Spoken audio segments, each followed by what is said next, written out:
প্রথম নাটকে কত পারিশ্রমিক পেয়েছিলেন মেহজাবিন?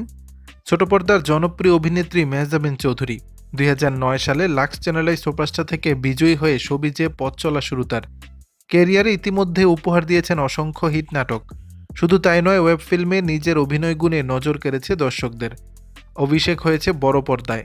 সম্প্রতি মুক্তি পেয়েছে তার অভিনীত সিনেমা প্রিয় মালতী। এখানেও বাজিমাত করেছেন মেহজাবিন। মুক্তির পর থেকেই প্রশংসায় ভাসছেন অভিনেত্রী। নাটক দিয়ে ক্যারিয়ার শুরু করলেও এখন সব জায়গাতেই দাপিয়ে বেড়াচ্ছেন মেহজাবিন। তবে তার অভিনীত প্রথম নাটকে তার কত টাকা পারিশ্রমিক ছিল সেটি জানা গেল এবার।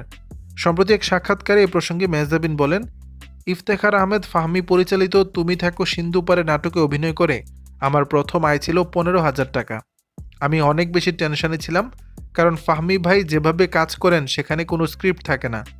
নাটকে অভিনয়ের ব্যাপারে অভিনেত্রী বলেন, কোনো ধরনের অভিজ্ঞতা নেই, একদম দুর্বল।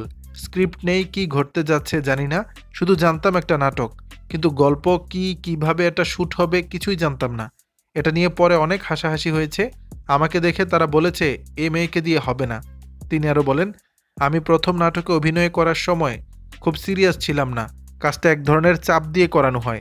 আমি তখন ছোট এবং আমার কোনো আগ্রহ ছিল না অভিনয়ে।